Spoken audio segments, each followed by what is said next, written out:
Uso de la voz a la moderadora de la mesa 3, la senadora Indira Rosales San Román, secretaria de la Comisión de Justicia. Sí, como ustedes se sientan más cómodos, cada quien ya es. Hola, pues muy buenas tardes. Agradezco a los que han permanecido desde temprana hora en este foro. Recibo de igual forma y agradezco la presencia de mi compañero amigo el legislador Carlos Valenzuela. Y bueno, pues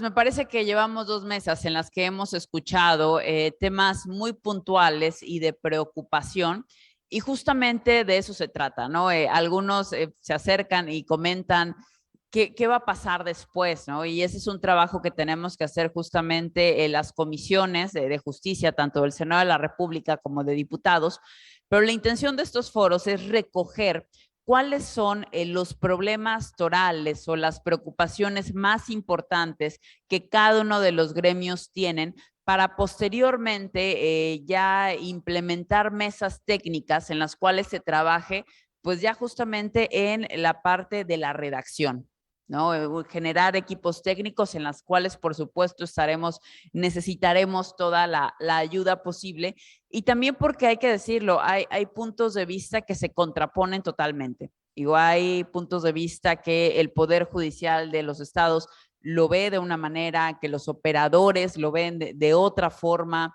que el Poder Judicial Federal incluso también difiere. Entonces, son puntos en los que tendremos que buscar cuál es lo mejor, no para cada uno no para el abogado litigante o necesariamente para el juez, sino qué es lo mejor y qué es lo más efectivo para el momento de recibir justicia para las familias en este caso. Entonces, pues bueno, iniciamos con esta tercera mesa. Recibimos al licenciado Edwin Martín Regalado. También agradecemos la presencia del maestro Elí Rodríguez Martínez, presidente de la Academia Mexicana de Derecho Internacional Privado y Comparado, así como del maestro José Roberto de Jesús Treviño Sosa, juez de lo familiar oral en retiro. Muchísimas gracias a cada uno de ustedes por acompañarnos. Y bueno, pues iniciaríamos esta mesa justamente con la participación del licenciado Eduard Martín Regalado. Él es abogado por la Escuela Libre de Derecho con mención honorífica. Cuenta con una maestría en solución de controversias internacionales por la Universidad de Cambridge. Fue electo por la Cámara de Diputados como consejero judicial ciudadano en la Ciudad de México, coordinador de la Comisión de Derecho Mercantil y subcoordinador de Derecho Civil en la Barra Mexicana del Colegio de Abogados, socio fundador de Regalado y Galindo Abogados. Actualmente es miembro de la Comisión de Mediación y Arbitraje Comercial de Canaco, consejero de la Fundación Barra Mexicana y profesor adjunto y sinodal de Obligaciones Civiles en la Escuela Libre de Derecho. Recibió el premio Categoría Profesional del Derecho Pro Bono 2020 por la Fundación Barra Mexicana. Muchísimas gracias, licenciado, por acompañarnos y sobre todo por estar el día de hoy en el estado de Veracruz. Claro que sí.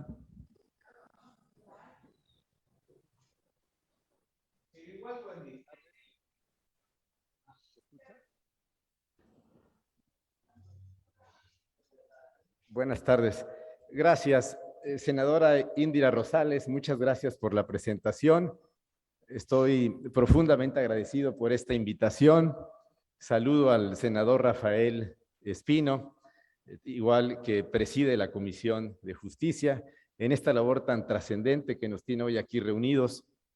Agradezco a los diputados federales, los diputados locales que hoy nos acompañan, a la secretaria académica de la Universidad Veracruzana, que déjenme decirle que es una instalación envidiable la que hoy nos recibe.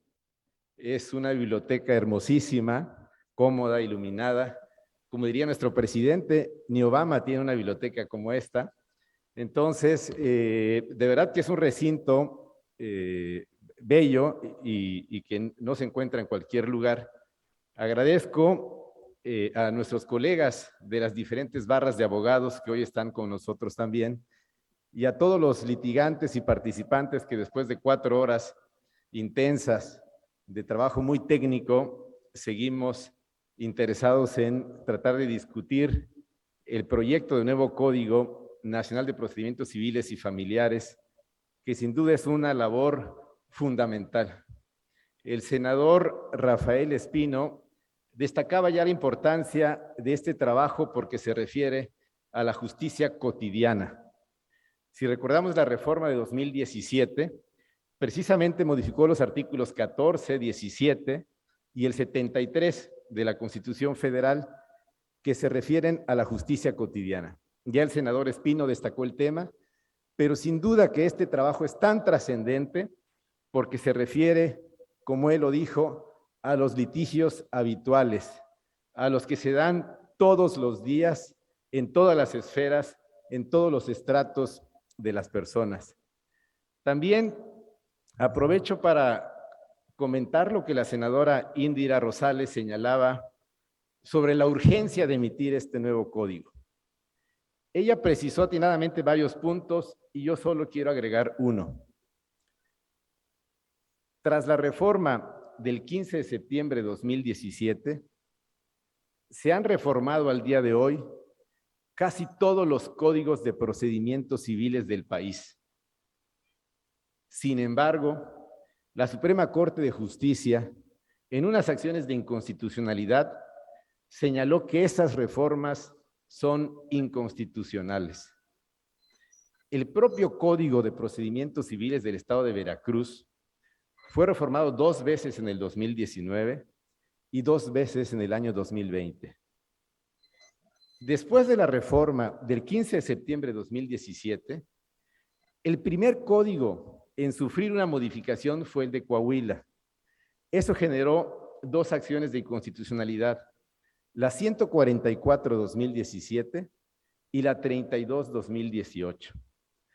En esas acciones de inconstitucionalidad, la Suprema Corte de Justicia determinó que a partir de la publicación de la reforma del 15 de septiembre de 2017, la facultad exclusiva para legislar en materia procesal, civil y familiar es del Congreso de la Unión. Ya no lo tienen los estados, ya no lo tienen las legislaturas de cada estado. Por eso esas reformas que están sucediendo durante estos 5 años pueden atacarse de inconstitucionalidad y están generando una incertidumbre jurídica que sin duda urge resolver. Qué gusto oír a nuestros senadores, a nuestros legisladores, que es muy probable que en septiembre de este año tengamos ya un Código Único Nacional de Procedimientos Civiles.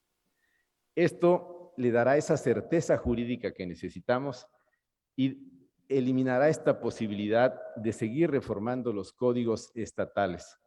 Según la página de la Suprema Corte de Justicia, son 26 estados los que en los últimos 5 años han reformado sus códigos procesales, pasando por alto lo que resolvieron estas acciones de inconstitucionalidad. El código en general, el proyecto que ahora estamos discutiendo, aprobado en la Comisión Unida de Justicia y de Estudios Constitucionales, es sin duda un trabajo loable, importante, deseable en cuanto a la uniformidad de los criterios y las disposiciones en nuestro país, y quizá próximamente tendría que incluir una figura, para ya entrar al tema que nos corresponde, que es la nulidad de juicio concluido, que es la responsabilidad patrimonial del Estado por error judicial.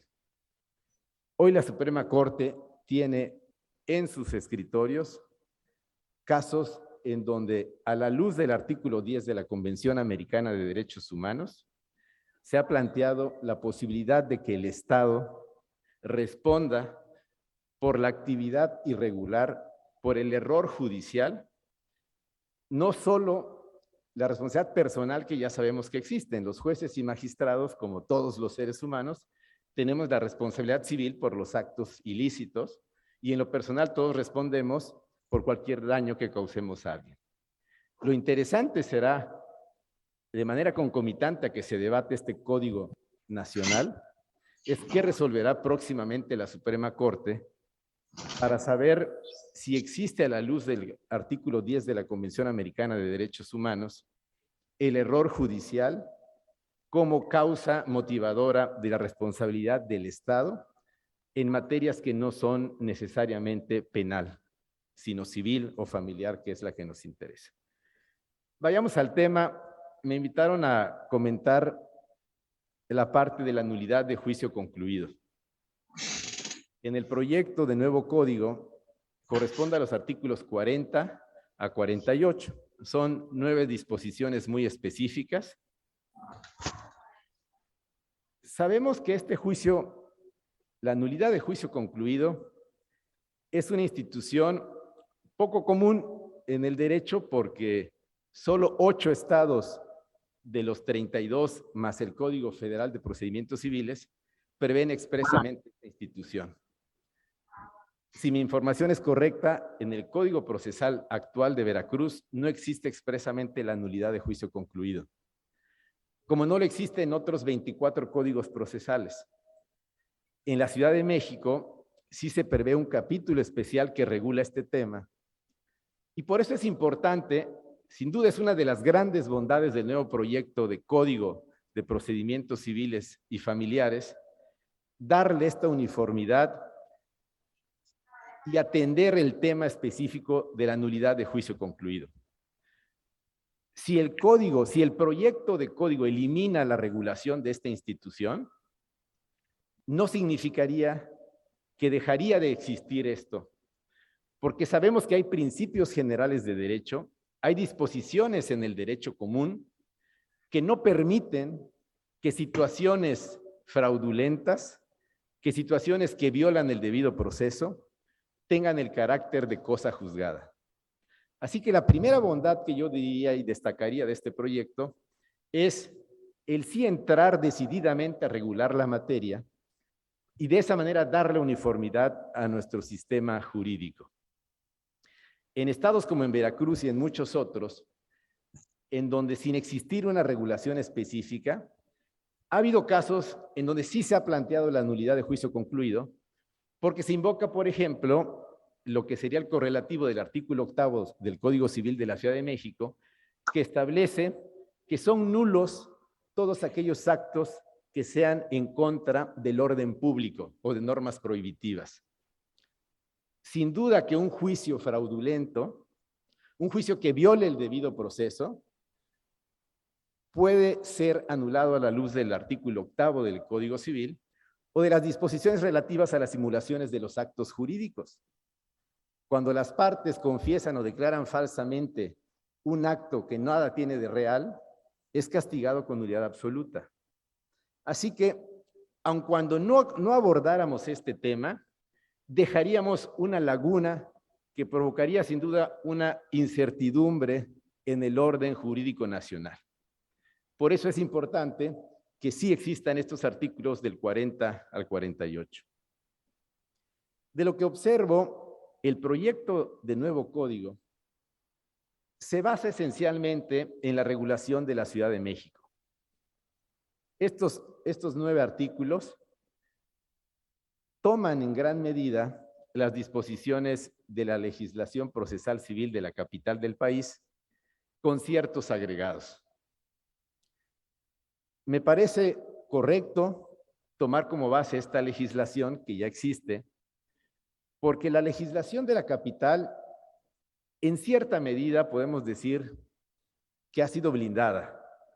En cierta medida está a prueba de fuego, porque cuando la legislación de la Ciudad de México se creó, hacia el año 2009, si no me equivoco, se intentó una acción de inconstitucionalidad contra este capítulo.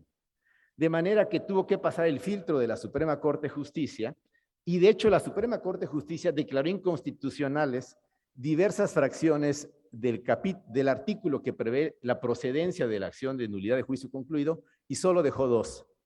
Estas 2 son retomadas en el proyecto, de manera que el hecho de que el nuevo código que estamos discutiendo tenga como causales de procedencia las 2 que la Suprema Corte de Justicia dejó subsistente, implicaría que si se quisiera impugnar la inconstitucionalidad de esta institución a la luz del nuevo código, si fuéramos consistentes en el criterio de la Corte, tendría que subsistir la validez de estas normas jurídicas.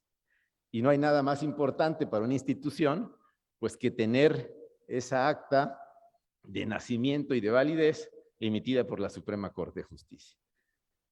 Sin embargo, hay ciertos elementos agregados en el nuevo proyecto que creo que hay que analizar y que es sin duda lo que hoy nos interesa. Más allá de las bondades del proyecto, como decimos los litigantes, el diablo está en los detalles. Y conviene revisar con lupa estas 9 disposiciones del proyecto del nuevo código. Creo, de hecho, que en las añadiduras de este proyecto respecto de lo que ya se prevé en la Ciudad de México, es donde están los elementos que debemos de analizar con más cuidado. Sabemos que la nulidad de juicio concluido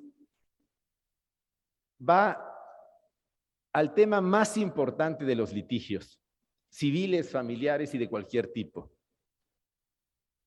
Si unas partes acuden ante un tribunal, ante un juez, ante unos magistrados, es por una sola razón. Porque quieren que ese tribunal resuelva su controversia. Quieren que ese tribunal emita una sentencia y que esa sentencia sea firme, que sea inmutable, que lo que diga en definitiva el juez sea cosa juzgada para las partes y que esa cosa juzgada no sea nuevamente objeto de escrutinio de un tribunal, que no pueda ser nuevamente materia de un juicio. Claro, sabemos que en materia familiar la cosa juzgada puede ser más relativa que en la materia civil. Pero la cosa juzgada, que sería el objeto de la nulidad de juicio concluido, es el centro de la justicia y del Estado de Derecho. El principio de seguridad jurídica y de certeza jurídica debe ser siempre defendido a capa y espada por la ley y por los jueces. De manera que la nulidad de juicio concluido tiene que ser siempre excepcional, limitada, de interpretación estricta, no debe ser analógica ni extensiva. Pero hay casos en donde la seguridad jurídica no es absoluta, porque sabemos que está la justicia, y puede haber un caso fraudulento.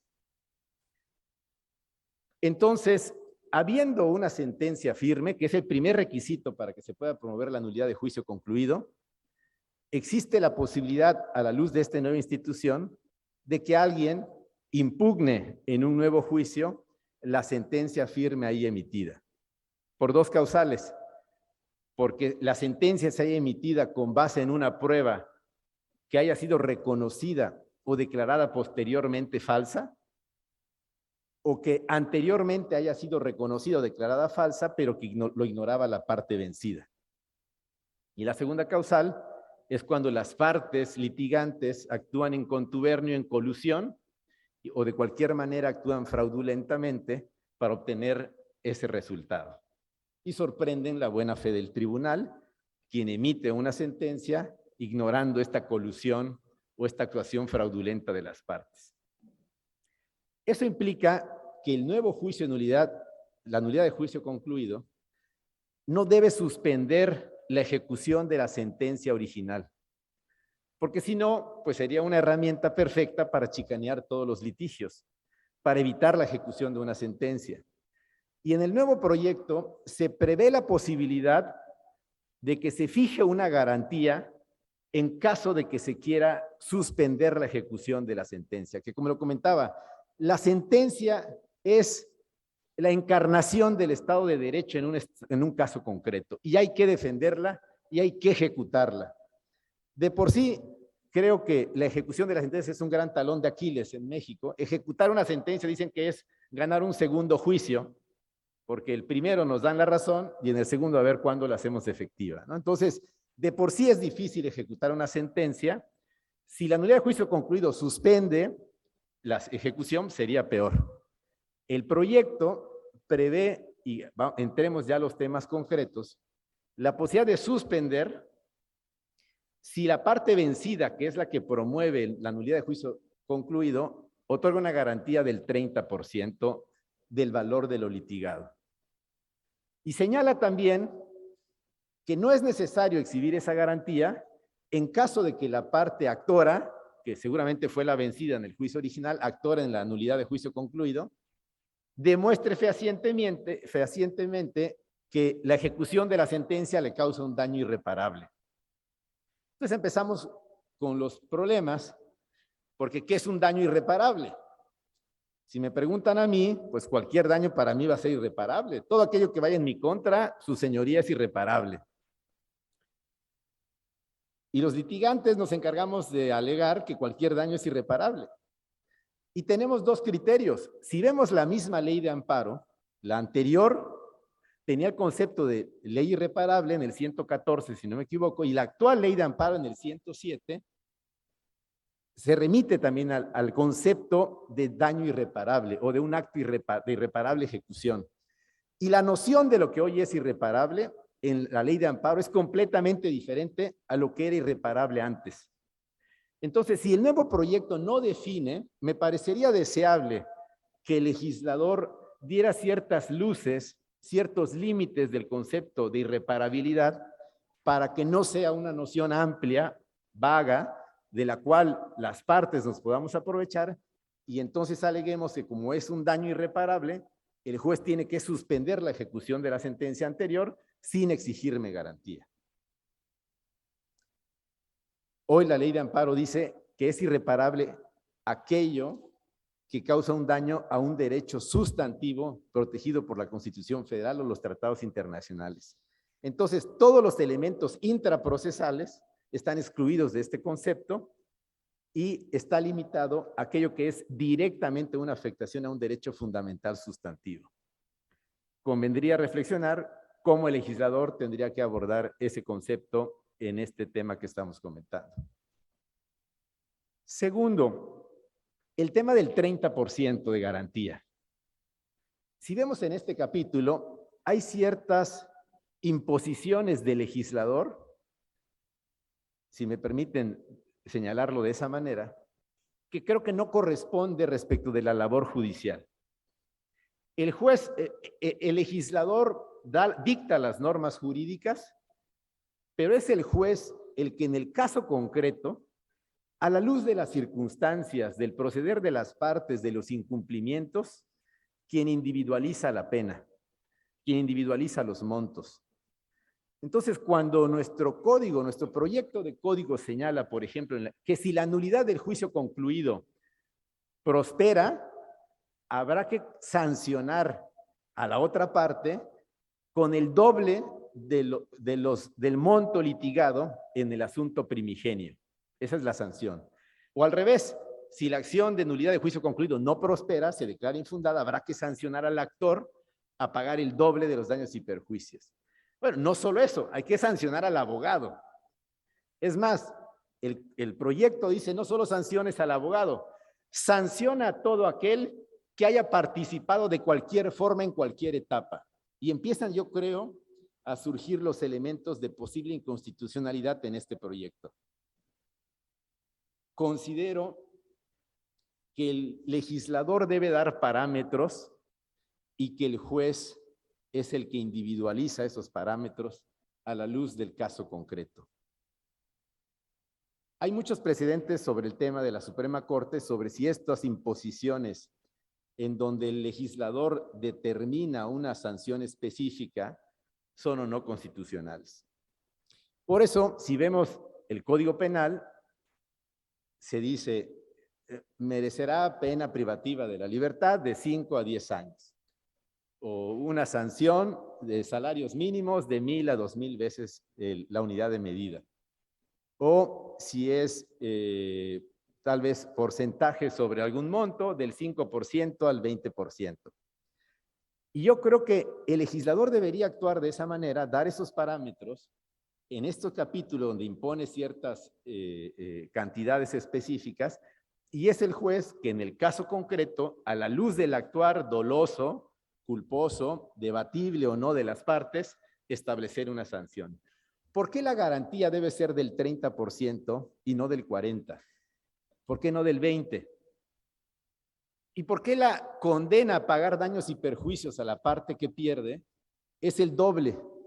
Pues ¿por qué no el triple? O 1.5 veces. O el 100% una vez. ¿O será mejor, a la luz de los precedentes del derecho a una justa indemnización, a una reparación integral, en donde la sanción no implica un enriquecimiento indebido de la víctima, es el juez quien tiene que valorar el caso concreto?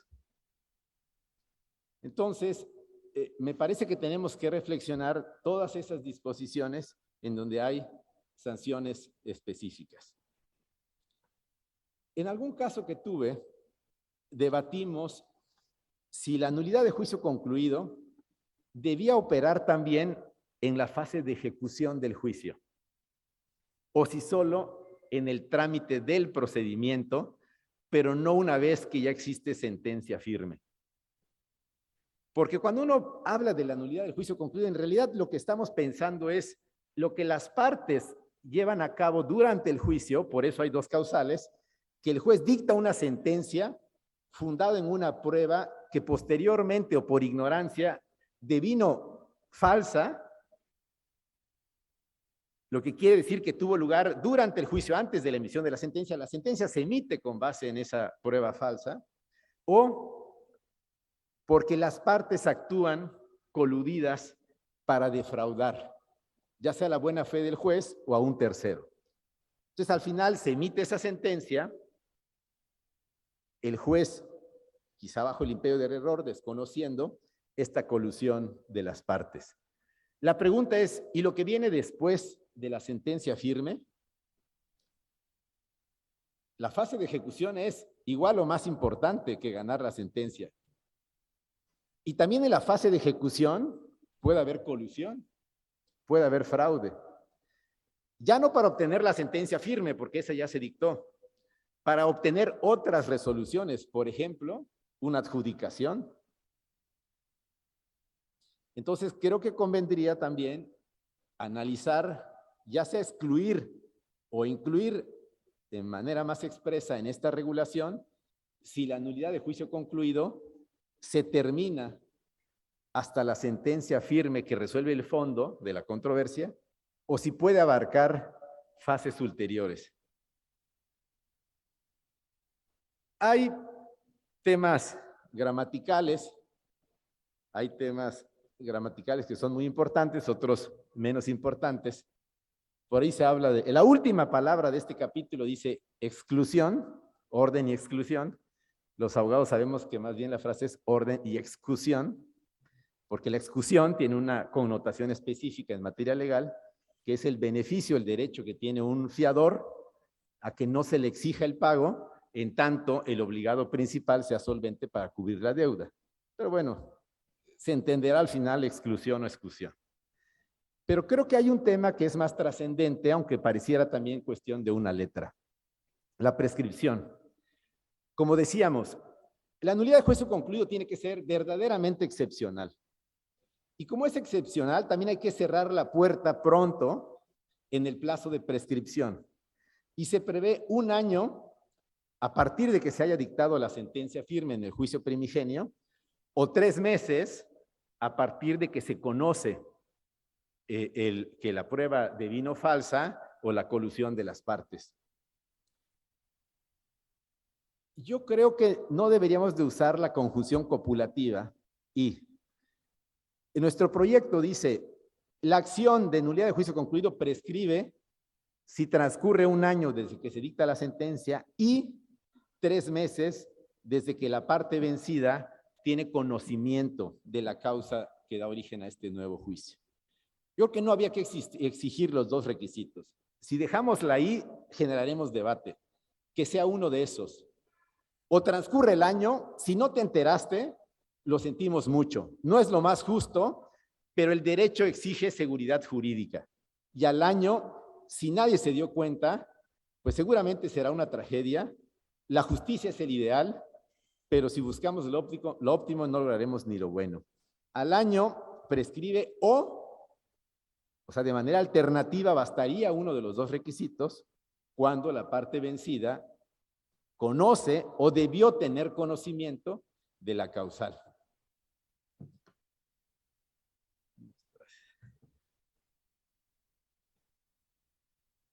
Me llama la atención que en el tema de gastos y costas, porque además de condenar con daños y perjuicios a la parte que pierde en la nulidad de juicio concluido, siempre hay que condenar con gastos y costas también a esa parte, por la naturaleza del juicio que estamos comentando. Pero siempre dice nuestro código, el proyecto, que se condenará a gastos y costas conforme a la legislación local. En todas las referencias que hay es gastos y costas conforme a la legislación local. Bueno, yo preguntaría, pues si ya estamos haciendo un código único, procesal, civil y familiar, pues quizá habría que incluir los gastos y costas. Y que sean los gastos y costas uniformes. Y que no tengamos un código único, procesal, civil y familiar, con legislaciones locales regulando los gastos y costas. Sin duda hay mucho que discutir. Veo un último punto porque hay que también ser respetuosos del tiempo. La nulidad de juicio concluido la pueden hacer valer las partes o un tercero. El tercero afectado por ese juicio fraudulento.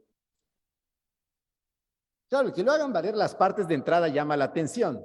Si las partes fueron fraudulentas, si ellas sorprendieron la buena fe del juez, ahora van a venir a decir que crees nulidad de juicio concluido. Parecería ir en contra del principio de que nadie puede hacer valer su propio dolo. O nemo auditur propriam turpitudinem allegans, decimos los abogados. Entonces, yo creo que hay un principio que habría que entender, pero puede pasar. En el caso de la primera causal, donde las partes litigan, pero en forma superveniente la prueba resulta falsa, o en forma anterior, pero que la ignoraban, sin duda que ahí sí las partes tendrían legitimación para demandar la nulidad de juicio concluido. Respecto de los terceros afectados, que muchas veces parecería más natural que las partes actúen coludidas para ir en contra de los intereses de un tercero ajeno a la controversia. Pero también el caso es interesante porque si se trata de afectar a un tercero, pues ¿cuál es el problema del tercero? Si yo soy tercero a un litigio, lo que resuelvan en ese litigio, ¿a mí en qué me importa? La cosa juzgada solo aplica en principio entre las partes, no respecto del tercero. ¿Podrá el juez decir lo que quiera? ¿Podrá enajenar mi casa el juez en un juicio entre dos partes donde yo no fui vencido? El día que me quieran ejecutar esa sentencia, promuevo un juicio de amparo indirecto como tercero extraño a juicio y anulo esa sentencia. Entonces, pareciera que la nulidad de juicio concluido es una segunda opción que se le da al tercero en un periodo más amplio, que no sería solo de 15 días hábiles a partir de que conocería el acto reclamado, sino un año como plazo genérico de prescripción o 3 meses desde que lo conoce o debiera conocerlo. En fin, agradezco en mi nombre personal y en el nombre de la Barra Mexicana Colegio de Abogados, quien me honró en invitarme junto con los senadores, los diputados y todos los aquí presentes en autorizar mi participación en este evento. La Barra es un colegio sin duda importante en nuestro país, con miles de abogados en todo México y con capítulos en la mayoría de los estados del país. Y desde luego que colaboramos y respetamos a todas las demás barras que en lo local defienden día a día el Estado de Derecho y que juntos podemos sin duda construir un mejor sistema con los tribunales. Y por eso, pues, me parece que hoy es un día de fiesta en donde los legisladores nos han convocado en un parlamento abierto a los que litigamos, a los jueces, para intercambiar ideas, tener este diálogo franco, honesto, respetuoso y poder construir esto que creo que es una gran aspiración de tener un nuevo código nacional único para todos nosotros. Muchas gracias.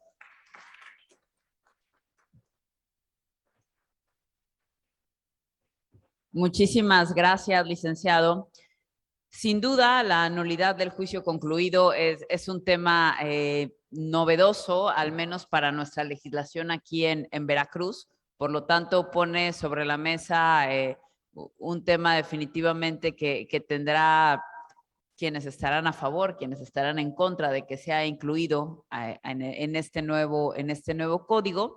Pero bueno, como bien lo mencionas, creo que lo importante es que determinarse que sea incluido, pues definitivamente no se extralimite al respecto de nuestras facultades legislativas, ¿no? Y que le dejemos efectivamente al juzgador esa posibilidad de interpretación. Muchísimas gracias, licenciado. Y bueno, continuamos ahora con el maestro Elí Rodríguez Martínez. Él es abogado por la Escuela Libre de Derecho. Cuenta con 2 másters en Derecho Internacional y Relaciones Internacionales por el Instituto Universitario de Investigación Ortega y Gasset de España y en Derecho de la Unión Europea por la Universidad Nacional de Educación a Distancia de España. Actualmente es doctorante por la Escuela Libre de Derecho y en Cultura de los Derechos Humanos por el Centro Universitario Columbia. Ha sido profesor e investigador de tiempo completo en la Universidad Iberoamericana, Ciudad de México y del Centro de Investigación e Informática Jurídica de la Escuela Libre de Derecho. Dentro de su trayectoria profesional, fungió como secretario técnico de la Comisión de Asesores Externos de Derecho Internacional Privado en la Consultoría Jurídica de la Secretaría de Relaciones Exteriores, asesor de la ministra Yasmín Esquivel Moza de la Segunda Sala de la Suprema Corte de Justicia de la Nación, secretario de Apoyo B en la ponencia de la consejera Loreta Ortiz Alf en el Consejo de la Judicatura Federal y actualmente es secretario auxiliar en la ponencia de la ministra Loreta Ortiz en la Segunda Sala de la Suprema Corte de Justicia de la Nación.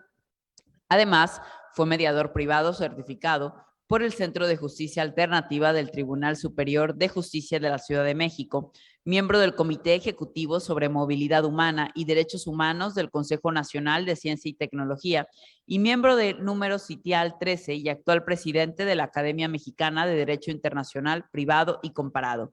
Ha sido autor de diversos libros y artículos en Derecho Internacional Público y Derecho Internacional Privado. Muchísimas gracias, maestro, por acompañarnos esta tarde. Bienvenido. Muchas gracias.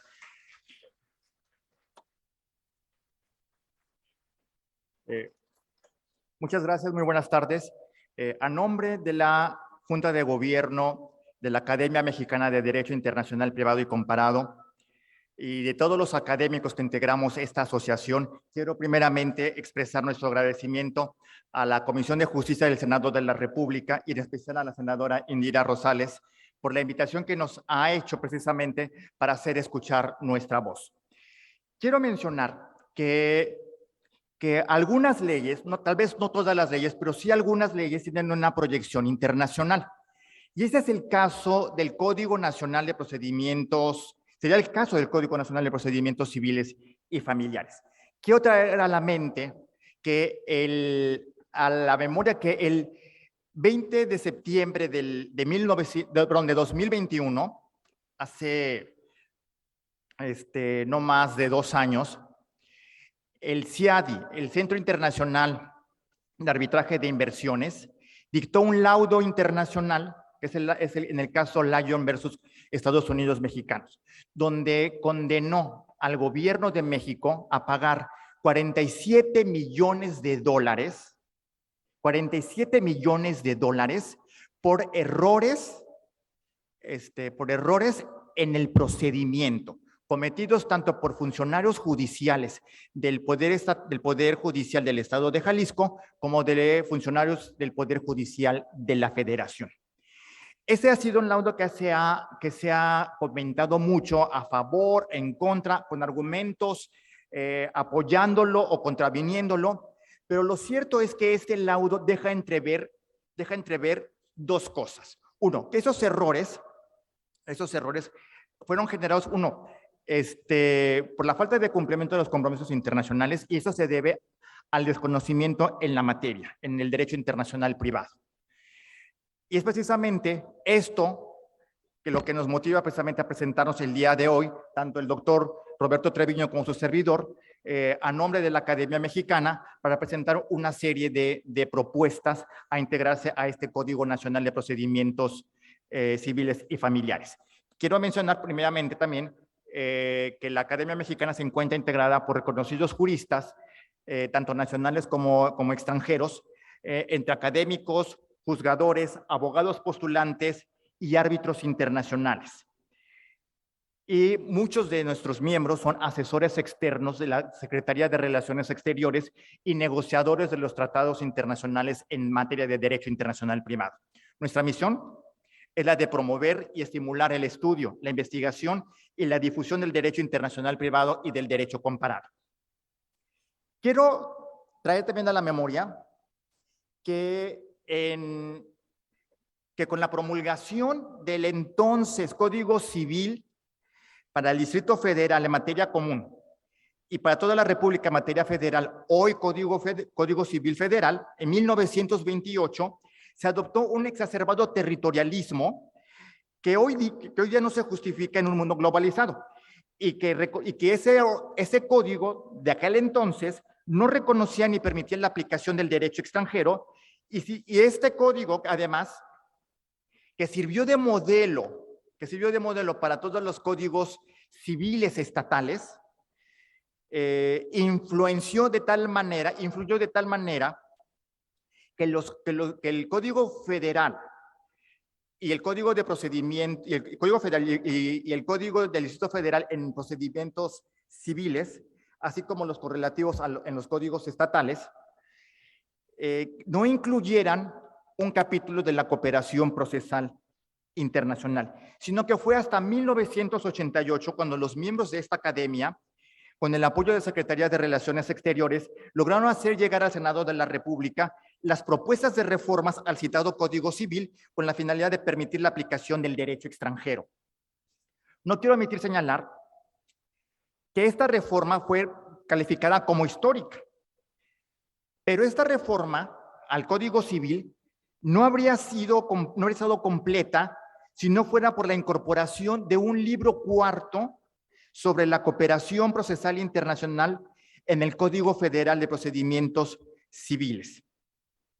Fue precisamente en el 88, conjuntamente con la reforma al Código Civil, hoy día Código Civil Federal, que se incorpora precisamente este libro corto sobre la cooperación procesal. Esta reforma, también elaborada por la MEDIP, estableció un sistema novedoso y completo de cooperación procesal, estableciendo reglas para la tramitación y diligenciación de exhortos judiciales provenientes del extranjero o cuando su destino haya sido el exterior. También establece normas de competencia judicial en la esfera internacional y también establece normas sobre cooperación para la obtención de pruebas en el extranjero, así como normas para la ejecución de sentencias y laudos extranjeros. De manera que hoy ya contamos con una legislación, diría un tanto moderna, que nos permitió en ese entonces la inmersión en un mundo que en ese entonces se abría a la globalización. Y recalco lo de histórica, porque fue precisamente esta reforma del 88 al Código Federal de Procedimientos Civiles, elaborados por la MEDIP, que abonó a la facilitación para la suscripción e implementación del Tratado de Libre Comercio de América del Norte. En aquel momento, en el 88, los tratados internacionales que sirvieron de base para este capítulo de cooperación procesal fueron diversas convenciones interamericanas especializadas de derecho internacional privado de la OEA, de las cuales México era parte, y entre las que podemos mencionar algunas ya muy conocidas, sobre todo por abogados postulantes, como son la Convención Interamericana sobre Exhortos o Cartas Rogatorias, la Convención Interamericana sobre Recepción de Pruebas en el Extranjero y la Convención Interamericana sobre la Eficacia Extraterritorial de las Sentencias y Laudos Arbitrales Extranjeros, así como la Convención de Nueva York sobre Reconocimiento y Ejecución de Laudos Arbitrales Extranjeros. Por lo anteriormente expuesto, y en base a la experiencia que tenemos, la Academia Mexicana hace una vez más una serie de propuestas para incorporarse a este proyecto de Código Nacional. Hoy, a 34 años, aquella reforma y promulgación de un Código Nacional, aquella reforma del 88, la promulgación de este Código Nacional nos impone nuevos retos y enormes oportunidades.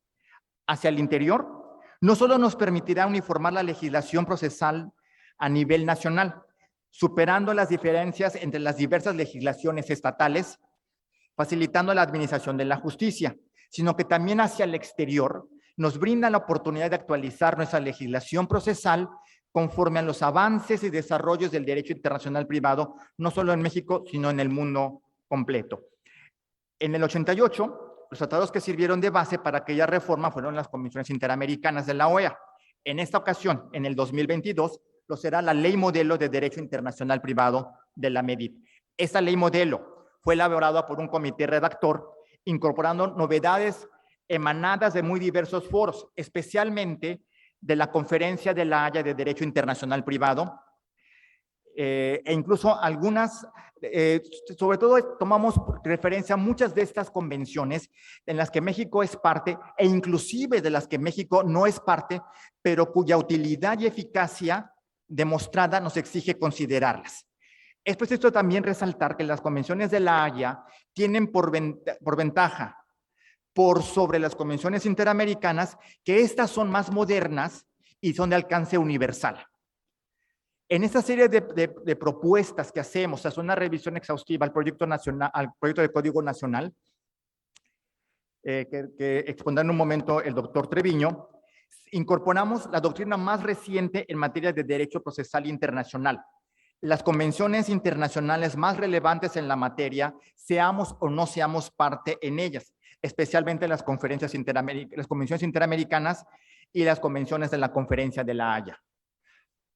También hacemos referencia a algunos reglamentos europeos aprobados en el seno de la Unión Europea, máxime cuando estos reglamentos llegan a extender su aplicación a nuestro país.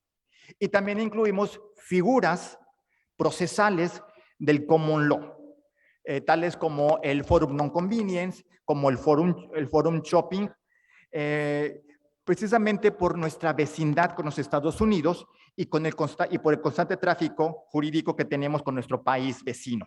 Esto nos obliga a considerar algunas figuras de su sistema jurídico.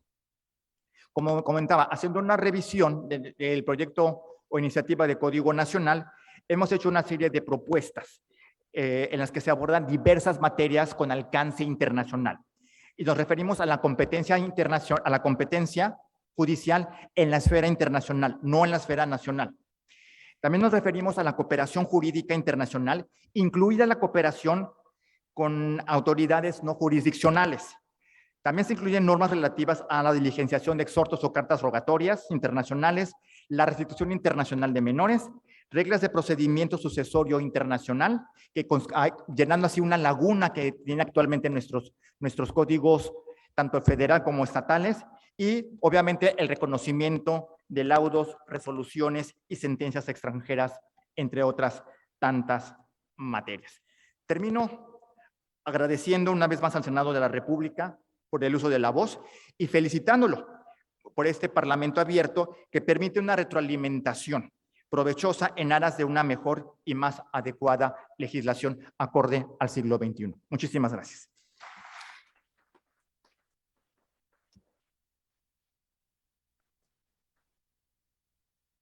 Muchísimas gracias, maestro Eli Rodríguez, por esta interesante ponencia. Creo que nos estamos llevando muchísima tarea la comisión, porque otro de los temas que definitivamente no podemos dejar de lado es esta homologación con la legislación internacional, porque lo hemos visto en el Senado justamente en esta legislatura, pues como el caer en distintas contradicciones, al menos en el caso del TEMEC, trae consecuencias a la vida cotidiana de los ciudadanos. Entonces, en este caso, máxime, si lo podemos dejar claro desde un inicio, creo que sería lo ideal y lo idóneo. Muchísimas gracias, maestro. Bueno, a continuación escucharemos al maestro José Roberto de Jesús Treviño Sosa. Él es licenciado en Derecho y Ciencias Jurídicas y maestro en Ciencias Penales por la Universidad Autónoma de Nuevo León. Además, cuenta con estudios en Derecho Laboral y en Criminología por la misma universidad. Es catedrático en Derecho en la Universidad Regiomontana, UR, de la Facultad de Derecho y Criminología de la Universidad Autónoma de Nuevo León y del Instituto de la Judicatura del Poder Judicial del Estado de Nuevo León. Ha ocupado diversos cargos dentro del Poder Judicial del Estado de Nuevo León, como oficial administrativo, actuario, secretario de juzgado, secretario de sala, juez primero de lo familiar y juez segundo de juicio familiar oral. Es juez de la Red Internacional de Jueces de la Haya, de la Conferencia de Derecho Internacional Privado con sede en Países Bajos.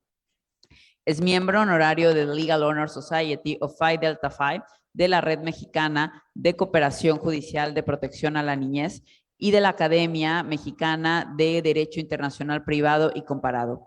Fue miembro del Comité del Sistema de Protección de Niñas, Niños y Adolescentes, así como de la Facultad de Trabajo Social de la Universidad Autónoma de Nuevo León y de la Barra México, Texas de Abogados. Ha publicado diversos artículos a nivel nacional e internacional y participado como árbitro en el análisis de artículos para la Suprema Corte de Justicia de la Nación, reformas legislativas y talleres nacionales e internacionales.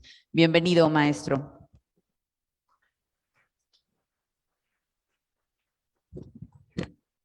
Muy buenas tardes. Con el permiso de la señora senadora y el senador, agradezco mucho la invitación para participar en este foro. También agradezco a los legisladores y al público que está presente, abogados, abogadas, que los veo bastante interesados, y también quiero destacar que es bastante gratificante para nosotros que la senadora esté presidiendo precisamente la mesa que hoy nos ocupa, y que estén presentes y tomando notas y preguntando precisamente sobre los aspectos que van a concluir precisamente con la expedición de un Código Nacional de Procedimientos Civiles y Familiares que ya urge en nuestro país, como lo han mencionado quienes me han antecedido. Nuevamente agradezco, me permita participar en este trascendente foro, y también al maestro Elí Rodríguez y del doctor Jorge Alberto Silva Silva, quien estaba llamado precisamente a participar el día de hoy, pero por cuestiones diversas no puede estar. Es el maestro Elí, presidente, y el doctor Jorge Alberto Silva, miembro emérito respectivamente de la Academia Mexicana de Derecho Internacional Privado y Comparado. Y estoy en nombre del doctor Silva para externarles las sugerencias de la academia, porque hemos participado algunos miembros con él ha sido el promotor, y también el maestro Elí, precisamente en la elaboración de una sugerencia a este Código Nacional de Procedimientos Civiles en este Parlamento abierto y de frente a esta comisión. Quiero destacar que al doctor Silva le hubiera gustado estar presente. Él me confió que ha estado aquí en cuestiones académicas, pero cuestiones diversas pues le han impedido acudir, y les envío un saludo y su agradecimiento por esta invitación también. Me encargó también de hacer llegar un documento a la comisión, ¿verdad? En unos minutos más los entregaré. Este documento consta de 4 documentos en sí. Tiene su mensaje, tiene el texto legislativo de la academia que le sugiere, los artículos del Código Federal de Procedimientos Civiles que solicita sean reubicados y reformulados, y también notas sobre el tema competencial en el orden internacional. En su mensaje, el doctor Silva destaca comentarios claros y sencillos, precisos también, sobre los temas de la competencia internacional, el orden jurídico regulador del proceso, algunos textos sencillos que se relacionan con el derecho extranjero, procedimientos especiales derivados de los convenios internacionales, así como con la cooperación internacional. Y agrega lo que es bastante importante y destacable, además de esos aspectos que señalo, con una petición que todos secundamos, en el sentido de que toda esta normativa internacional se agrupe en un solo libro con un apartado en el Código Procesal que se proyecta emitir. Reconocemos que el repertorio es bastante amplio, pero en el mensaje que está en este documento van a encontrar ustedes algunas pinceladas de la temática que se presenta. En particular, hablando de la competencia internacional, nos dice el doctor Silva, de la lectura de la exposición de motivos del proyecto del Código Nacional de Procedimientos Civiles y Familiares, que hay temas que se van a dejar a las legislaturas de las entidades federativas, entre otros el de la competencia de los tribunales, que yo en lo particular pienso que toda la competencia debería estar enmarcada en el Código Nacional, porque si se pretende hacer una aplicación uniforme, tendríamos necesariamente que acudir entonces a las leyes orgánicas del Poder Judicial para ver la competencia de ese estado en relación a ciertos temas en particular. Eso yo lo destaco y el maestro Silva, el doctor Silva, lo precisa de que la competencia en el orden interno o interestatal está referida a la distribución del poder entre los tribunales y los funcionarios mexicanos para conocer y decidir sobre cuestiones internas. Pero él se va a referir más que todo, o se refiere junto con los que participamos en este proyecto, a la competencia internacional del Estado mexicano. Nos dice que salvo casos excepcionales, el proyecto del Código Nacional de Procedimientos Civiles y Familiares no contempla asuntos relacionados con la competencia internacional, por ende, en las sugerencias se va a abundar en ello y se va a dedicársele pues, mayores explicaciones, mayores aspectos para su mejor comprensión. Como indicaba, se destaca que en la exposición de motivos se observó que la temática competencial interestatal será abordada por las leyes orgánicas del Poder Judicial Federal y por las de cada entidad federativa. Pero aquí, como señalaba, llamo la atención también, son 32 estados, va a haber 32 leyes orgánicas de los poderes judiciales que van a regir la competencia de los juzgados, además de la legislación federal. Pero es poco o nada, nos dice, con lo relacionado con el tema de la competencia internacional. A su parecer afirma, la competencia internacional no puede quedar en la ley orgánica del Poder Judicial Federal, pues no se trata de que solamente los tribunales federales conozcan y resuelvan los asuntos con una conexión internacional, ni tampoco se pretende que quede solamente las leyes orgánicas de los estados para que sean los estados los que aborden precisamente este conocimiento, pues se multiplicarían por 32, como señalaba. Nuestra propuesta es que el tema de la competencia internacional quede en este Código Nacional que hoy se examina. ¿Por qué? Bueno, es sencillo de explicarlo. Porque es necesario que una única ley reglamente el tema de la competencia del Estado mexicano, incluso porque hoy en día el Código Federal de Procedimientos Civiles ya contempla algunos de los puntos sobre la competencia internacional. El proyecto aborda algo, pero no lo hace en forma completa. Lo que la Academia propone no se aparta de lo establecido en la reforma constitucional de 2017, que le otorgó al Congreso de la Unión la facultad para expedir una legislación única en materia procesal civil y familiar. En una legislación como esta, cabe incluir la competencia de quienes están facultados para resolver controversias civiles y familiares, sea nacional o internacional. No solo jueces, sino también notarios, como aparece en el proyecto, y se ha hecho mención por quienes anteceden.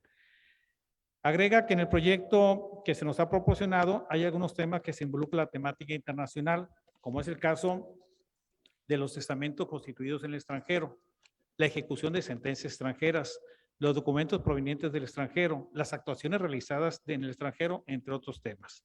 En general, todo esto es lo que los internacionalistas llamamos problemas de tráfico jurídico internacional, para diferenciarlos o para distinguirlos de los problemas de tráfico jurídico interno o interestatal, que son precisamente los que tienen mayor cobertura. No obstante ello, en el proyecto encontramos varias cuestiones que pueden ser campo de oportunidades en la temática competencia internacional. Una temática que trata de responder la interrogante siguiente. ¿En qué caso le corresponde al Estado mexicano conocer y resolver de ciertos asuntos? ¿Cuándo y cómo nuestras autoridades pueden revisar si un tribunal extranjero actuó al amparo de las reglas de la competencia de la esfera internacional? Ello para resolver, así como pedirnos que se ejecute una resolución extranjera. Entonces son los aspectos que aborda o se abordan precisamente en este conjunto de sugerencias respecto a la competencia internacional. Tocante a este aspecto también nos destacamos que un juez no solo revisa si posee competencia internacional, sino también si el tribunal extranjero que resolvió actuó dentro de la esfera de su competencia internacional. Parte de esos detalles se esperan en el proyecto. Como ejemplo tenemos el artículo 862 relacionado con el listado de casos en que a México le corresponde asumir competencia exclusiva, o el artículo 878, fracción primera, que obliga al juez a revisar si el juez extranjero que dictó una sentencia actuó con poder o competencia internacional. Se insiste, si actuó con competencia internacional. Una disposición de extraordinaria importancia, pero que no se encuentra completa en el proyecto. También se afirma que que faltan prescripciones que se encuentran acomodadas en el derecho convencional internacional. Es decir, hay disposiciones que están en las convenciones o tratados internacionales que deberían de bajarse a este proyecto, al conjunto de normas que van a regir cómo hacer efectivos los derechos por los ciudadanos. Todos sabemos bien que el Código Civil dice nuestros derechos, el Código Procesal dice cómo hacerlos efectivos. Entonces, esas normas se propone se bajen a esta legislación para que no sea solamente vinculante entre los estados parte, sino que también pueda vincularse con aquellos otros estados que no son parte de un tratado o una convención internacional. Esto también trayendo a la luz las decisiones judiciales mexicanas, el derecho consuetudinario, las prácticas internacionales más reconocidas. Las reglas de competencia en la esfera internacional, así se le dice a nivel mundial, no solo obedecen una división de trabajo entre los estados de la comunidad internacional, sino que fundándose en la soberanía de los estados procuran equilibrar el poder de cada estado en sus relaciones internacionales. Es decir, no ser ni permitir arbitrariedades en el ejercicio del poder. Aunque estas reglas responden a la expresión del poder de cada estado, de la comunidad internacional, la responsabilidad y la ética frente a la comunidad mundial es lo que evita que nos vean como egoístas y como una falta de respeto al ejercicio del poder. Nuestra Constitución es clara sobre el particular, establece que debe de observarse la autodeterminación de los pueblos, la no intervención, la solución pacífica de la controversia, la proscripción de la amenaza o el uso de la fuerza en las relaciones jurídicas internacionales, la igualdad jurídica de los estados, la cooperación internacional, entre otros aspectos. Eso viene en nuestra Constitución, el artículo 89. También se piensa de este modo, solamente un régimen dictatorial podría pensarse en un foro único, que traería como consecuencia, nos dice el doctor Silva, la clásica y popular expresión, aquí nada más mis chicharrones truenan, literal.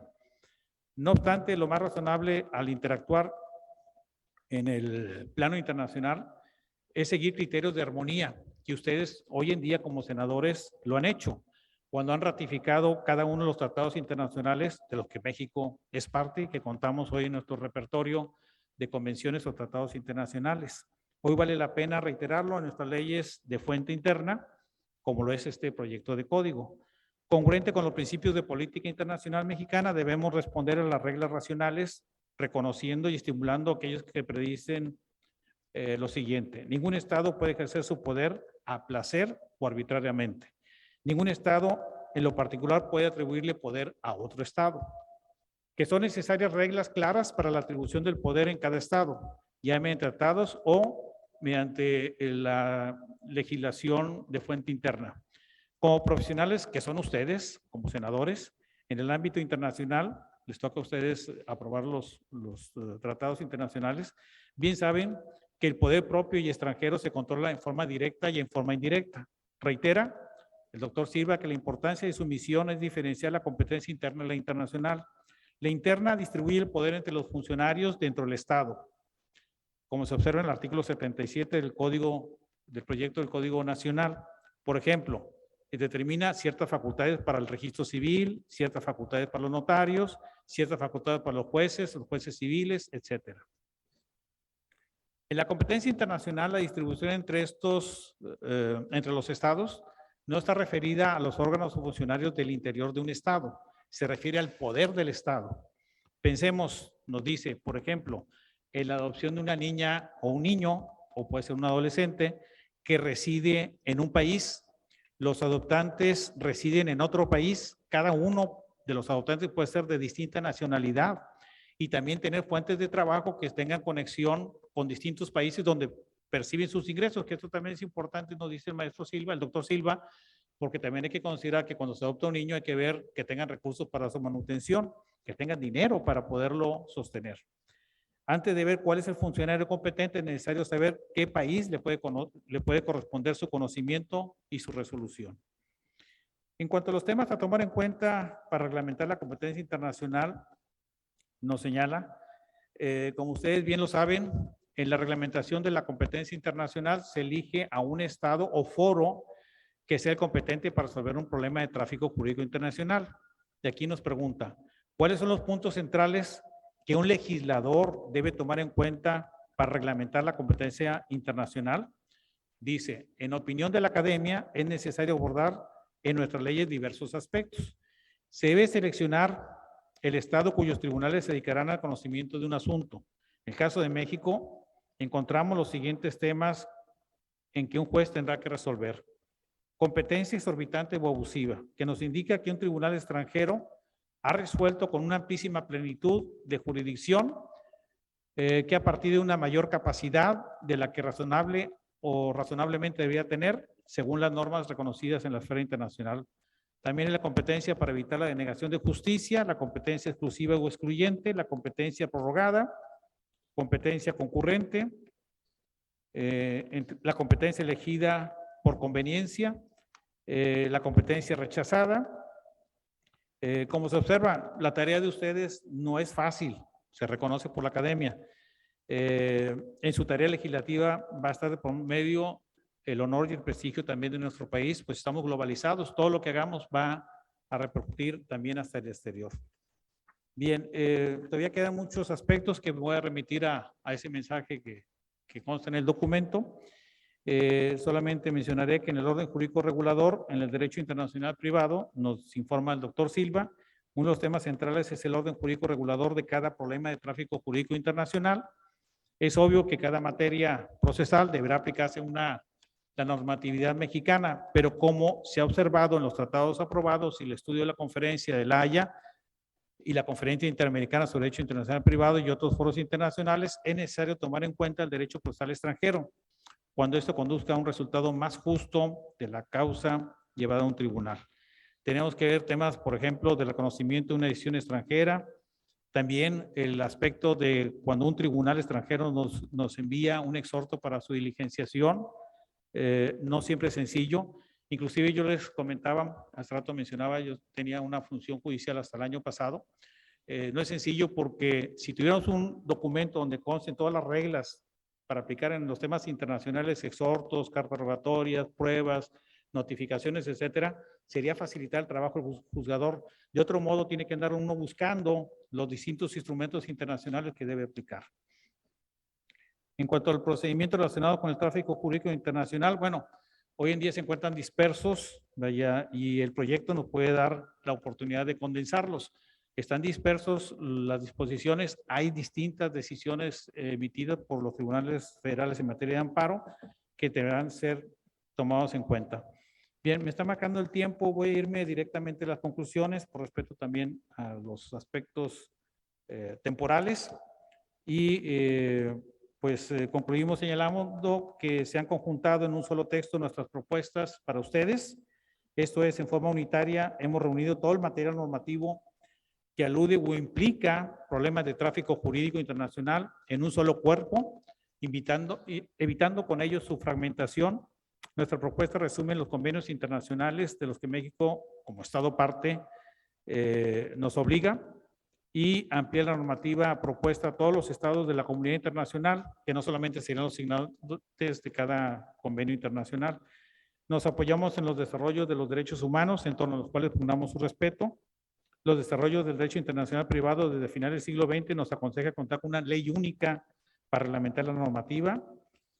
Por eso insiste que se cobije en un solo título, libro o como ustedes le quieran llamar, para que esté condensada toda la información internacional. Esto no es nada nuevo. Hay países donde ya se ha expedido este tipo de marco legal. Japón, China, República Dominicana, Uruguay, Venezuela, España, Argentina, Panamá, entre otros.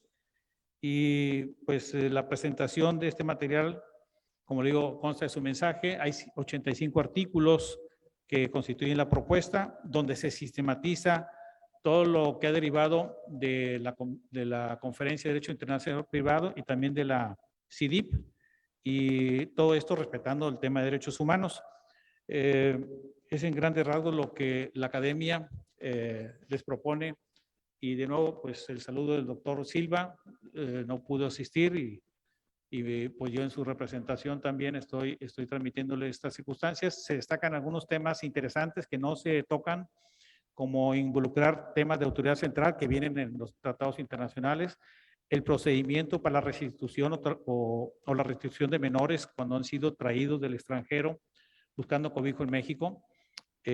También se genera un procedimiento que no existe en el Código Federal de Procedimientos Civiles. Existe en algunos estados de la República, pero no hay un trato uniforme y de este modo se busca esa solución en forma igual para todo el país. Entonces son temas interesantes. El tema de la adopción, como se ha comentado también, se toca. El tema de llenar lagunas en aspectos de cuestiones de testamentos, en cuestiones de la diligenciación de exhortos, todo ello, que por cierto también, y viéndolo de las mesas que antecedieron, también hay que destacar, por ejemplo, la involucración en el tema internacional de estos mecanismos electrónicos, de estos medios electrónicos. Hoy en día, por ejemplo, la Secretaría de Relaciones Exteriores tiene una plataforma digital donde nos permite consultar el avance de un exhorto. Entonces, todo eso hay que involucrarlo también para que pueda servir como herramientas al justiciable, a los abogados, en el seguimiento de los asuntos. De nuevo, muchas gracias. Gracias por la oportunidad de dirigirme con ustedes. Gracias al doctor Silva por esta también oportunidad de dirigirme en su nombre, el maestro Eli por la invitación y claro, a los senadores y a los legisladores federales por esta oportunidad y a ustedes por su generosidad de escucharme, porque ya estamos en el cierre del evento y estoy sumamente agradecido. Espero que sean de interés todas las aportaciones que les hemos dado. Muchas gracias.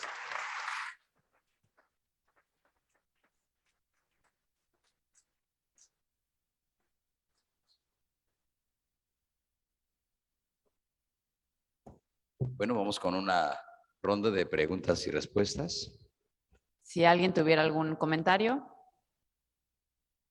Nada, ya están cansados. Perfecto. Pues únicamente me resta agradecerles profundamente a esta última mesa que tuvimos de destacados abogados que además reconozco pues que nos visitan desde fuera y el hecho que se hayan tomado un día de su valioso tiempo para acompañarnos en este foro lo apreciamos verdaderamente. Y bueno, pues nada más agradecerles a todos ustedes. Les repito, este únicamente es el inicio de los trabajos para la conformación de este nuevo código. Y pues bueno, tenemos todavía un largo camino por recorrer. Creo que las preguntas que aquí se han planteado son muy importantes. La diferencia, si fuera necesario, entre un código civil y un código familiar, como se hace ya en otras entidades. Digo, el plantearnos, por supuesto, como bien lo dicen, la parte económica, cuando hablamos de la implementación de justicia digital o prácticamente de cualquier procedimiento, todos los que hemos estado en un juzgado de primera instancia en todo el estado, me atrevo a decir, pues sabemos de las diferentes deficiencias que tienen, desde sacar copias, a veces no hay ni hilo, etcétera, etcétera. Entonces, todo eso es algo que tenemos que tomar en consideración desde el Senado para que este código realmente se vuelva una herramienta eficaz.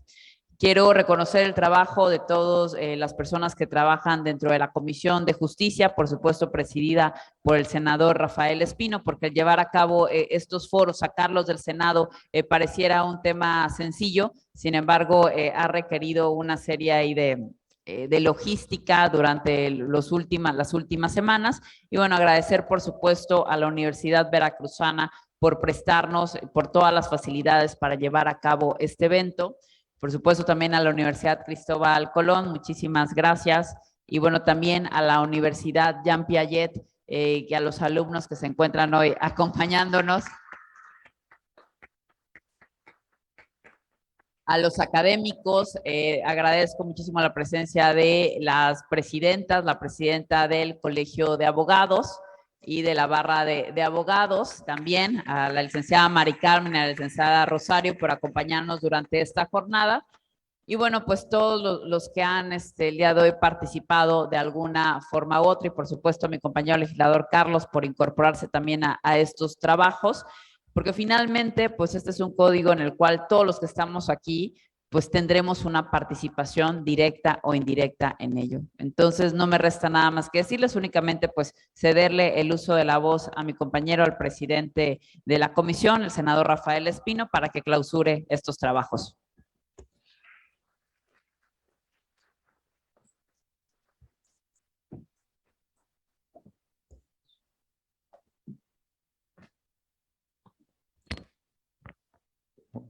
Muchas gracias a todos, particularmente a la Universidad Veracruzana por su hospitalidad y prestarnos este recinto para realizar este foro, a todos los ponentes, a todos los legisladores, a todos los estudiantes aquí presentes. Y bueno, pues no me resta más que clausurarlo, digo, formalmente, son las 14:40 con 47 minutos, clausuramos formalmente este seminario, este foro para formular un Código Nacional de Procedimientos Civiles y Familiares. Muchas gracias por su atención. Nos vemos en la próxima. Bueno, y antes de que se retiren, quisiéramos también hacer la entrega oficial de los reconocimientos a los ponentes de la Mesa 3. En primer lugar, hacemos la entrega al licenciado Edward Martín Regalado. Fuerte el aplauso, por favor.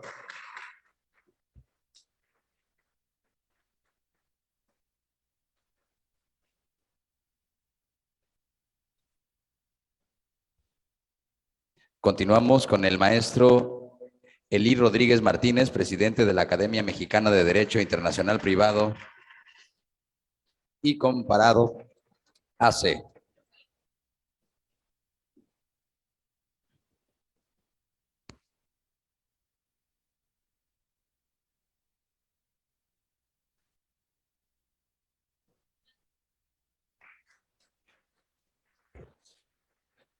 Continuamos con el maestro José Roberto de Jesús Treviño Sosa, juez de lo familiar oral.